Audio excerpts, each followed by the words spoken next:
Hello everyone, this is our doctor. I hope you are doing really well. तो हम अपने last class में हम पढ़ रहे थे केमिकल बॉन्डिंग, जिसमें हमने लास्ट क्लास के अंदर पढ़ा था ओवरलैपिंग को। आज हम उसी के आगे कंटिन्यू करते हैं, ठीक है। तो लेक्चर को लास्ट तक देखना, बिल्कुल भी स्किप नहीं करना। और अगर लेक्चर पसंद आ रहे हैं तो लाइक कर दो, कमेंट कर दो, चैनल को सब्सक्राइब कर दो और शेयर कर दो जल्दी से, ठीक है। चलिए, तो हमने लास्ट क्लास में पढ़ा था ओवरलैपिंग को, और आई होप आपको ओवरलैपिंग बहुत अच्छी तरह से समझ में आई होगी। अगर नहीं भी समझ में आई है तो फटाफट से मेरा लेक्चर देखो प्रीवियस वाला, फिर इस लेक्चर पे आना, ठीक है। और आज मेरी वॉइस थोड़ी डिस्टर्ब है तो प्लीज़ थोड़ा मैनेज कर लेना। चलिए जी, तो इसमें अभी ये जो टॉपिक रह गया है ओवरलैपिंग, इसमें से बस कुछ पॉइंट और रह गए हैं आगे, सिग्मा पाई के डिफरेंस और कुछ इंपॉर्टेंट पॉइंट्स रह गए हैं, उसको मैं डिस्कस करा दूंगी। उसके बाद हमारा एक न्यू टॉपिक स्टार्ट होगा, हाइब्रिडाइजेशन, वो हम कल स्टार्ट करेंगे। तो आज जो छोटे मोटे टॉपिक्स हैं और जो इम्पोर्टेंट्स हैं, जिसमें से क्वेश्चंस आ चुके हैं नीट में पहले, वो आज मैं आप लोगों को कंप्लीट करा देती हूँ, ठीक है। चलिए, तो ओवरलैपिंग हमने लास्ट क्लास के अंदर डिस्कस कर लिया था, किसी को कोई प्रॉब्लम नहीं हुई होगी मुझे पता है। आज हम बात करते हैं नोडल प्लेन्स की। तो नोडल प्लेन्स का एक क्वेश्चन आता है, कुछ भी नहीं होता, आप लोगों को याद करना है। नोडल प्लेन्स का एक क्वेश्चन आता है कि अगर सिग्मा बॉन्ड बनता है तो सिग्मा के बीएमओ में 0 नोडल प्लेन्स होते हैं, लेकिन उसके एबीएमओ में 1 नोडल प्लेन होता है। क्या याद करना है आपको? जब भी नोडल प्लेन्स का क्वेश्चन आएगा, सिग्मा के जो बीएमओ है उसमें कोई नोडल प्लेन नहीं मिलता, लेकिन जो एबीएमओ है उसमें 1 नोडल प्लेन बनता है। अगर हम बात करें वही पाई की, पाई के बीएमओ में 1 नोडल प्लेन देखने को मिलेगा, जबकि पाई के एबीएमओ में हमें 2 नोडल प्लेन देखने को मिलेंगे, ठीक है। तो आप लोग मुझे आंसर बताओ।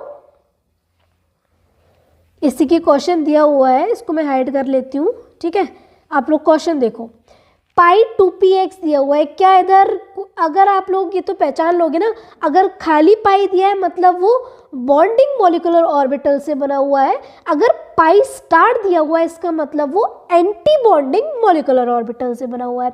यहाँ पर हमारा क्वेश्चन दिख रहा है स्क्रीन पर, पाई 2px, आपको 2px दिया हो, 2py दिया हो, 2pz दिया हो, नोडल प्लेन्स के अंदर आपको ये मायने नहीं रखता। आपको क्या देखना है, पाई दिया है या फिर पाई स्टार दिया है।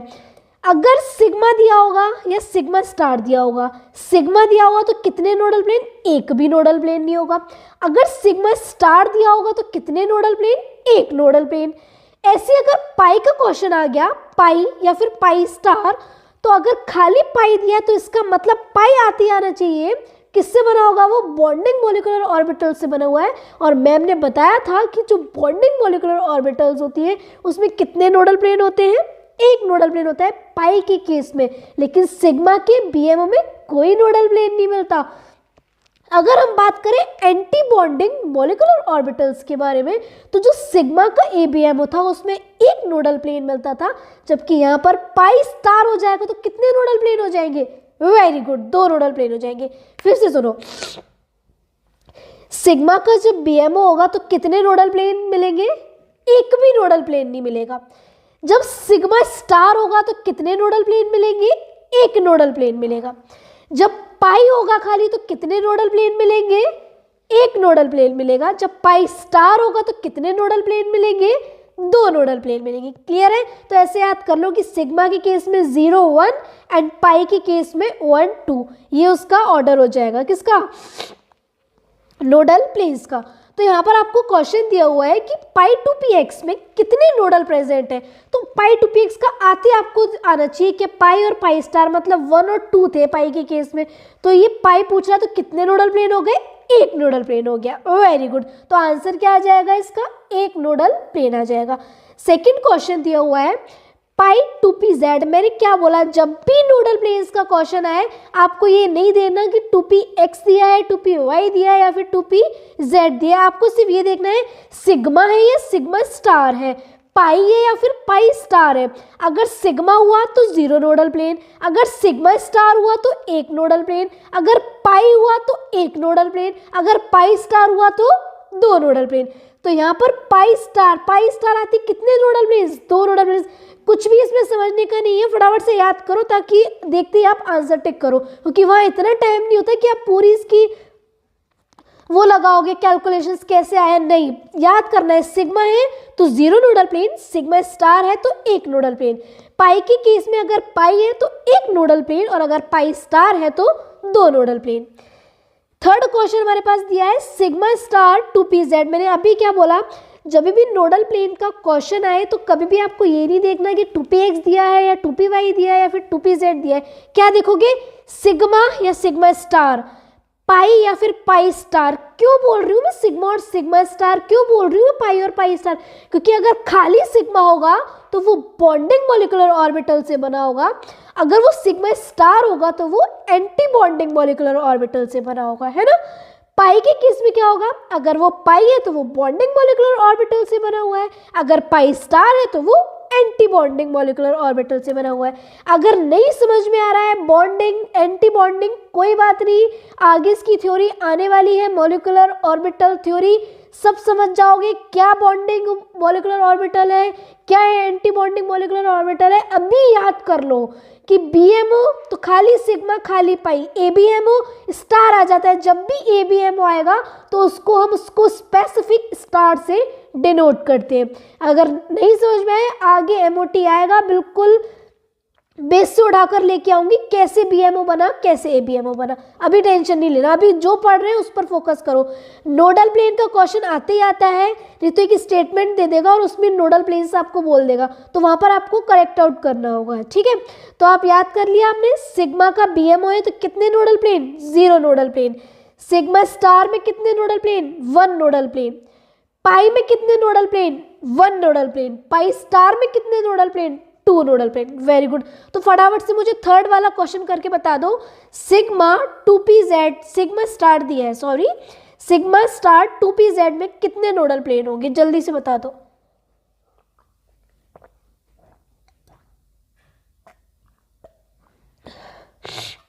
सिग्मा स्टार, सिग्मा के केस में क्या था, 0 और 1, तो ऐसे करना है, सिग्मा में क्या था, 0 1 याद कर लिया, तो इसका मतलब स्टार पूछा है तो कितना नोडल प्लेन हो गया, 1 नोडल प्लेन हो गया, क्लियर है। तो यहाँ पर हमारा नोडल प्लेन कंप्लीट होता है, ओवरलैपिंग कंप्लीट होती है। अब कुछ छोटे छोटे पॉइंट्स हैं उसको क्लियर कर लेते हैं, ठीक है। आज मेरी वॉइस थोड़ी डिस्टर्ब है तो प्लीज़ आप लोग मैनेज करिएगा, ठीक है। चलिए अब हमारे पास टॉपिक आता है इसकी सिग्मा और पाई। सिग्मा और पाई तो सब लोग जानते हो ना, sigma bond and pi bond, ये 2 टाइप्स के बॉन्ड होते हैं, sigma bond and pi bond. जब 2 एटम के बीच एक बॉन्ड बनता है तो सिग्मा बनता है, ठीक है। जब 2 एटम के बीच मल्टीपल बॉन्ड बनते हैं तो जो पहला बॉन्ड होता है उसको सिग्मा बॉन्ड कहते हैं। इसके बाद जितने भी बॉन्ड बनते जाएंगे, चाहे वो डबल बॉन्ड हो चाहे वो ट्रिपल बॉन्ड हो, बाकी सारे कौन से बॉन्ड होते हैं, पाई बॉन्ड होते हैं, क्लियर है। सिग्मा और पाई 2 टाइप्स के बॉन्ड हम पढ़ते हैं।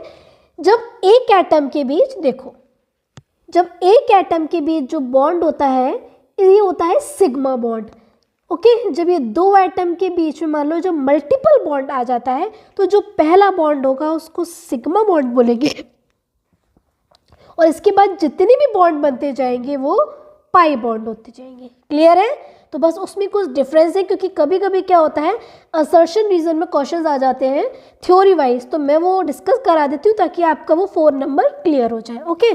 चलिए, तो पहला डिफरेंस है कि जो सिग्मा बॉन्ड होता है ये फॉर्म होता है, अभी हमने पढ़ा था ओवरलैपिंग में, एसएस ओवरलैपिंग से सिग्मा बॉन्ड बनता था, एसपी ओवरलैपिंग से सिग्मा बॉन्ड बनता था, पीपी एक्सियल, पीपी के एक्सियल ओवरलैपिंग से भी सिग्मा बॉन्ड बन रहा था, है ना। तो यही दिया हुआ है।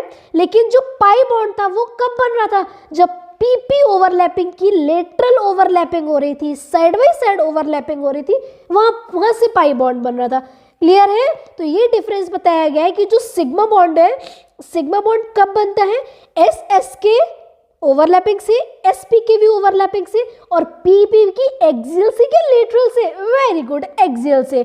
लेकिन pi bond lateral side by side overlapping से बनती है, ठीक है। चलिए जी, सेकेंड डिफरेंस है कि क्या खाली सिग्मा पॉसिबल है, जी है खाली सिग्मा, बताओ पॉसिबल है या नहीं है, बिल्कुल है, अलोन सिग्मा पॉसिबल है। क्या पाई अलोन पॉसिबल है?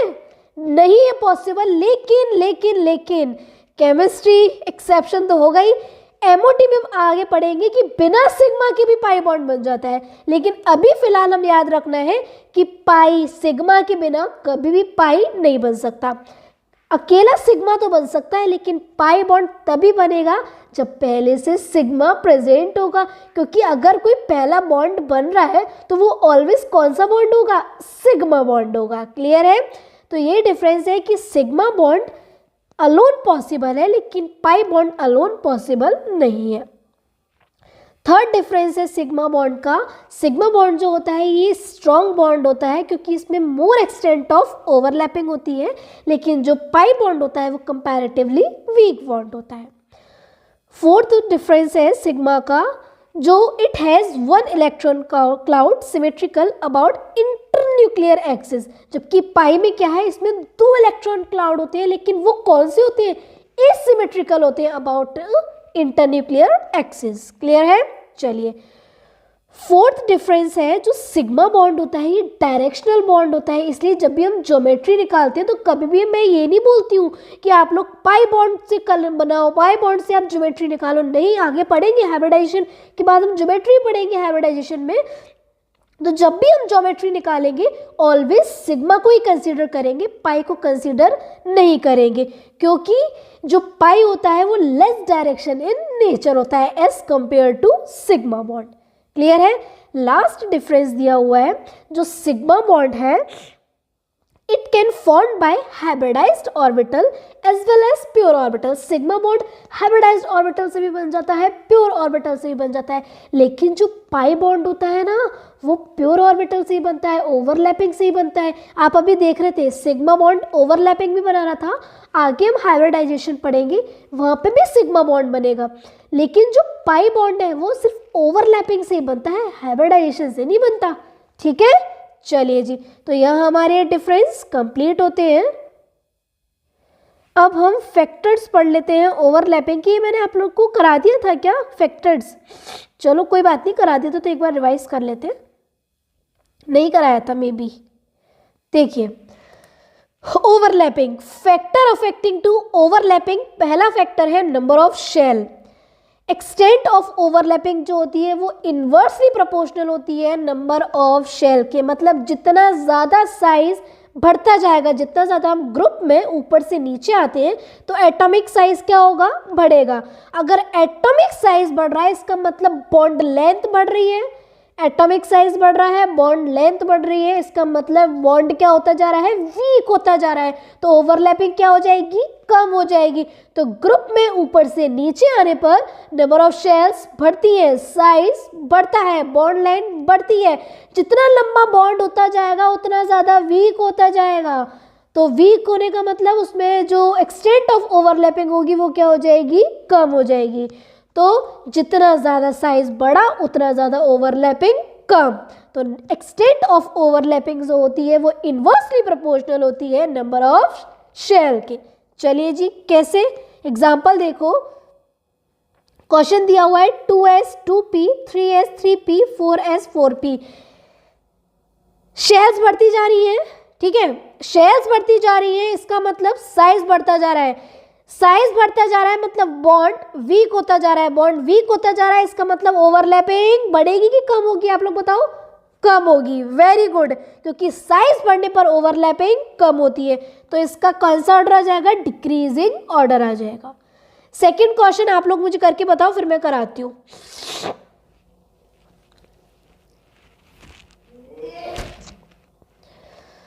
इधर भी क्या हो रहा है? साइज बढ़ रहा है, शेल बढ़ रही है, इसकी वजह से साइज बढ़ रहा है, तो ओवरलैपिंग क्या हो गई? कम हो गई, इसलिए ये भी डिक्रीजिंग ऑर्डर होगा। लेकिन मेरी बात ध्यान से सुनो, जो सिंगल बॉन्ड होता है, सिंगल बॉन्ड में सबसे ज़्यादा बॉन्ड डिसोसिएशन एनर्जी जो होती है वो हाइड्रोजन की होती है। क्यों? हाइड्रोजन को ऐसे तोड़ लोगे आप? लो, मैं आपको हाइड्रोजन दे रही हूँ, तोड़ लोगे आप लोग हाइड्रोजन? आप बोल दोगे हाँ मैम हम तो तोड़ लेंगे, नहीं तोड़ पाओगे। हाइड्रोजन बहुत छोटा साइज है। मान लो H2 आप लेते हो तो 2 एटम है ना, जब 2 एटम के बीच में डिस्टेंस ही इतनी कम है तो आप कैसे 2 बॉन्ड को अलग कर लोगे। इसकी वजह से इसकी बॉन्ड डिसोसिएशन एनर्जी, मतलब इसको तोड़ने वाली एनर्जी बहुत ज़्यादा रिक्वायर्ड होती है। तो सिंगल बॉन्ड में सबसे ज़्यादा एनर्जी जो होगी वो हाइड्रोजन की होगी। ऑलवेज याद रखना, हमें ये पता है कि सिंगल बॉन्ड से ज़्यादा double bond and double bond से ज़्यादा ट्रिपल बॉन्ड की एनर्जी ज़्यादा होगी, क्योंकि हाइड्रोजन में सिर्फ एक बॉन्ड है, ऑक्सीजन में 2 बॉन्ड है और नाइट्रोजन में 3 बॉन्ड है। तो एक बॉन्ड को तोड़ना आसान है as compare to double bond, क्योंकि उसमें 2 बॉन्ड आ गए।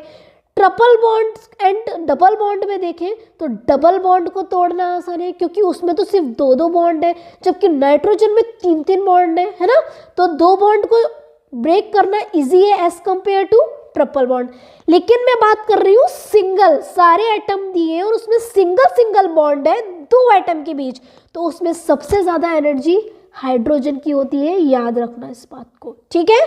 चलिए, ये ऑर्डर तो आप बहुत अच्छी तरह से जानते हो। हाइड्रोजन हाइड्रोजन में एक बॉन्ड है, ऑक्सीजन और ऑक्सीजन में डबल बॉन्ड है और नाइट्रोजन में ट्रिपल बॉन्ड है। तो एक बॉन्ड को तोड़ना ज़्यादा इजी है as compare to double bond, और डबल बॉन्ड को तोड़ना ज़्यादा इजी है as compare to triple bond. यही है, ओके। तो पहला हमने बता दिया कि जितना नंबर ऑफ शेल्स बढ़ेंगी उतना एक्सटेंट ऑफ ओवरलैपिंग कम होगी, इनवर्सली प्रोपोर्शनल होती है। सेकंड है एप्लीकेशन ओवरलैपिंग का, कि जो एक्सटेंट ऑफ ओवरलैपिंग होती है ना वो डायरेक्शनल नेचर के डायरेक्टली प्रोपोर्शनल होती है। कैसे? एस से ज़्यादा SP की होगी एंड SP से ज़्यादा PP की होगी। क्लियर है? चलिए, लेकिन इसका एक एक्सेप्शन होता है, hydrogen. If 1s orbital of hydrogen participate in overlapping then उसका ऑर्डर अपोजिट हो जाता है। ये आप लोगों को याद करना है, ये एक्सेप्शन है, इस पे स्टार लगा दो, हर ईयर इस पे क्वेश्चन आता है। तो मैंने क्या बताया, पहला पॉइंट तो बताया कि जितना ज़्यादा साइज बढ़ता जाएगा उतना ज़्यादा बॉन्ड लेंथ बढ़ती जाएगी, मतलब ओवरलैपिंग क्या हो जाएगी, कम हो जाएगी। Very good. सेकंड, मैंने आपको बताया कि जितना ज़्यादा डायरेक्शनल नेचर बढ़ता जाएगा उतना ज़्यादा ओवरलैपिंग बढ़ती जाएगी, मतलब SS से ज़्यादा SP ओवरलैपिंग, SP ओवरलैपिंग से ज़्यादा PP ओवरलैपिंग, ओके। लेकिन हाइड्रोजन का जब 1s पार्टिसिपेट करता है, मान लो 1s दिया है, इधर 1s 2p दिया है, इधर 2p और 2p दिया है, हमारे अकॉर्डिंग, आपके अकॉर्डिंग, मेरे अकॉर्डिंग भी छोड़ो, आपके अकॉर्डिंग जो मैं अभी पढ़ा रही हूँ, आपके अकॉर्डिंग क्या आंसर होना चाहिए इसका? आप तो बोलोगे मैम हाइड्रोजन का तो इस आपने अभी बोला कि डायरेक्शनल जिसका जाता है तो SS से ज़्यादा डायरेक्शनल SP होता है, SP से ज़्यादा PP होता है, तो मैम 2p का ज़्यादा होनी चाहिए ओवरलैपिंग। लेकिन नहीं, एक्सेप्शन है, 1s की ज़्यादा होती है 1s 2p के कंपैरिजन में, एंड 1s 2p की ज़्यादा होती है 2p 2p के कंपैरिजन में। क्लियर है? तो यहाँ पर आपकी कंप्लीट होती है ओवरलैपिंग, उसके application, sigma and pi bond. अब कुछ पॉइंट्स रह गए, उसको फटाफट से पढ़ लेते हैं एक बार, ठीक है, क्योंकि कभी कभी क्वेश्चन आ जाते हैं असर्शन रीजन में और आप लोग कंफ्यूज हो जाते हो। अभी तक किसी को कोई भी डाउट है तो पूछ लो, मैं आपको 2 मिनट दे रही हूँ, फिर मैं आगे बढ़ती हूँ।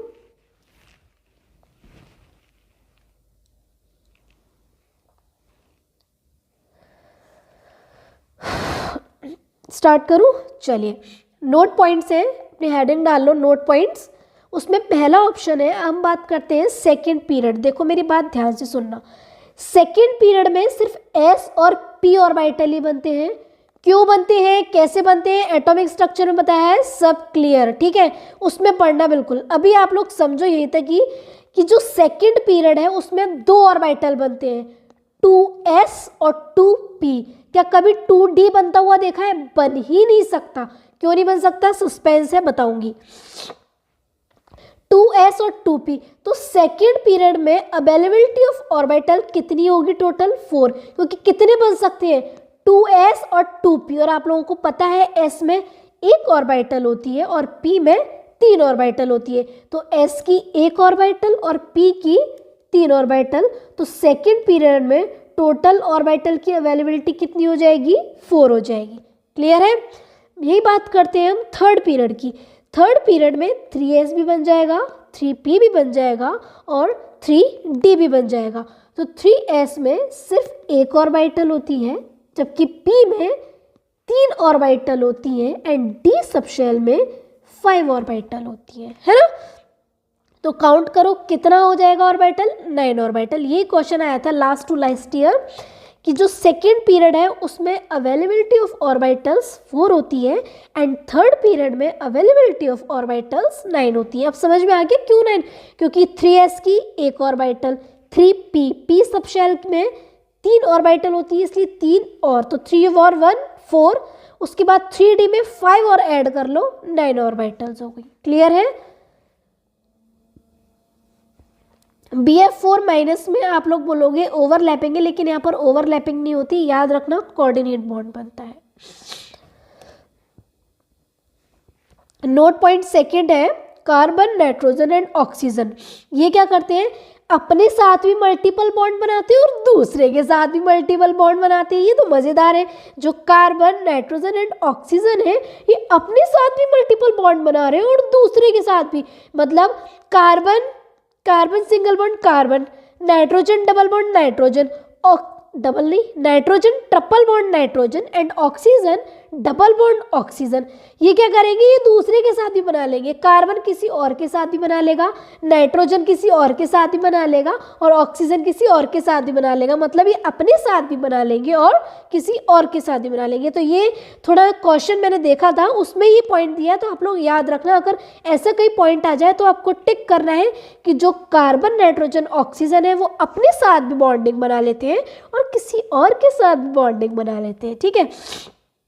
एंड नोट पॉइंट 3 में आपको याद रखना है the first member of P block elements, मतलब second period, displays greater ability to form P pi multiple bond. देखो nitrogen N triple bond N बन जाता है, क्यों नहीं बना पाता फॉस्फोरस, क्योंकि इसका साइज बढ़ गया और साइज बढ़ गया तो ओवरलैपिंग कम हो जाएगी। ऐसी O2 में O डबल बॉन्ड O बन जाता है, जबकि S2 क्यों नहीं बना पाता डबल बॉन्ड, वही रीजन जाएगा due to their greater size. Okay चलिए एक क्वेश्चन और आता है बच्चों कि जो CO2 होती है वो गैसियस फॉर्म में होती है और जो सिलिकॉन है वो सॉलिड फॉर्म में पाया जाता है। आप लोग ये तो जानते हो ना कि कार्बन और सिलिकॉन एक ही पीरियड में आते हैं, 14th ग्रुप में आते हैं, है ना। पीरियड गलत बोला मैंने, ग्रुप बोलना चाहिए मुझे। जो कार्बन और सिलिकॉन है वो एक ही ग्रुप के अंदर आते हैं, 14 ग्रुप के अंदर आते हैं। कार्बन, है ना, याद तो होगी ना आपको, कार्बन, सिलिकॉन, जर्मेनियम, याद है कि नहीं है, कहे सीता जी सुनो प्रभु, ऐसे याद करी होगी ना।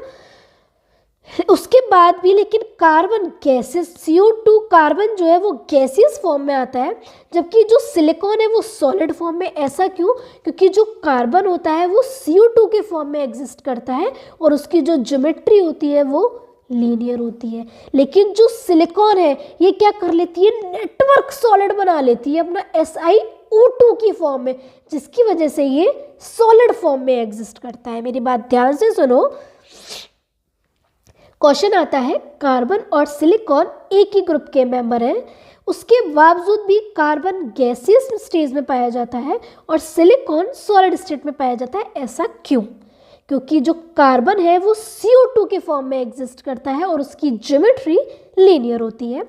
लेकिन जो SiO2 होता है वो क्या करता है, नेटवर्क बना लेता है अपना SiO2 का। देखो उसकी स्ट्रक्चर इस टाइप की होती है, कुछ देख रहे हो आप लोग, स्क्रीन पर नजर आ रहा है सब लोगों को। देखो इस तरीके से नेटवर्क सॉलिड बना लेती है, इसकी वजह से इसकी हाइब्रिडाइजेशन sp3 हो जाती है। ओके यही रीजन है कि कार्बन CO2 के फॉर्म में लीनियर फॉर्म में एग्जिस्ट करता है, इसलिए गैसियस होता है। लेकिन जो सिलिकॉन होता है वो सॉलिड फॉर्म में एग्जिस्ट करता है। क्यों एग्जिस्ट करता है, क्योंकि वो SiO2 का नेटवर्क बना लेता है। कैसा नेटवर्क, ये इसकी स्ट्रक्चर है जिसमें कितने ऑक्सीजन एटम है, 4 सिलिकॉन के एटम होते हैं और 4 ऑक्सीजन के एटम होते हैं। सिलिकॉन भी sp3 हाइब्रिडाइज्ड होता है और ऑक्सीजन भी sp3 हाइब्रिडाइज्ड होता है। हाइब्रिडाइजेशन निकालना अभी तक नहीं आई है, नेक्स्ट टॉपिक हाइब्रिडाइजेशन ये कल स्टार्ट करेंगे। अब मुझे फटाफट से बता दो, किसी को कोई भी डाउट है यहाँ तक, अभी से लेकर अब तक, तो मुझे बता दो जल्दी से। किसी को कोई भी डाउट हो तो नहीं है, कल हाइब्रिडाइजेशन स्टार्ट करेंगे। इस चैप्टर को मैं मोस्ट प्रोबेबल 2 to 3 डेज़ के अंदर 3 डेज़ के अंदर ये चैप्टर कंप्लीट करा दूंगी। उसके बाद मेरी 1 शॉट वीडियो आएंगी फुल चैप्टर की, ठीक है। तो किसी को कोई भी डाउट है आप लोग पढ़ लेना, जाकर नोट्स प्रॉपर बनाना है इसके, ठीक है। क्वेश्चन करना है PYQ जाकर, ओवरलैपिंग पर सारे क्वेश्चन बनने लगेंगे, आपको कोई भी डाउट नहीं आएगा।